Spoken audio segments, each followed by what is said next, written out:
هي المعاهد الخاصة تقدر تشتغل بيها بره مصر ويطلع لك ترخيص مثلا زي في الامارات هنا DHA، او تشتغل بيها في اي حتة بره؟ مفيش حاجة اسمها الكلام ده. هنا يا جماعة عشان تيجي مثلا، يعني على سبيل المثال في الامارات عشان تيجي تطلع ترخيص بتقدم للداتا فلو في الاول، فالداتا فلو ده بيبعت يخاطب جهات حكومية او جهات موثقة، فبتبقى المعاهد التمريض الخاص دي كلها هي بيبقى زي كأنك خدت كورس ده، فده بيبقى مش معترف بيه. ممكن الكلام ده يزعل ناس كتير بس دي الحقيقة. فما فيش حاجة اسمها تمريض خاص بره مصر ولا جوه مصر اصلا في اماكن رسمية. تمام.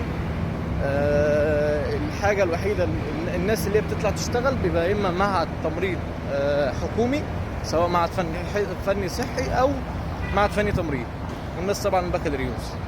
غير كده مفيش حاجة اسمها انت هنا مش هتلاقي ترخيص. انما انت تشتغل في اي مجال تاني دي بقى ملاش دعوة انت خريج ايه ولا دارس ايه، لان هنا 90% او 80% من الناس اللي شغالة ناس شغالة مش شغلانتها الاساسية.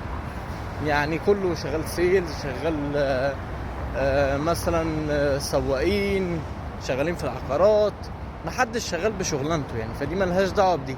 بس اللي انت كتشتغل تمريض بمعهد خاص مفيش الكلام ده. اتمنى اكون جاوبت على سؤالك.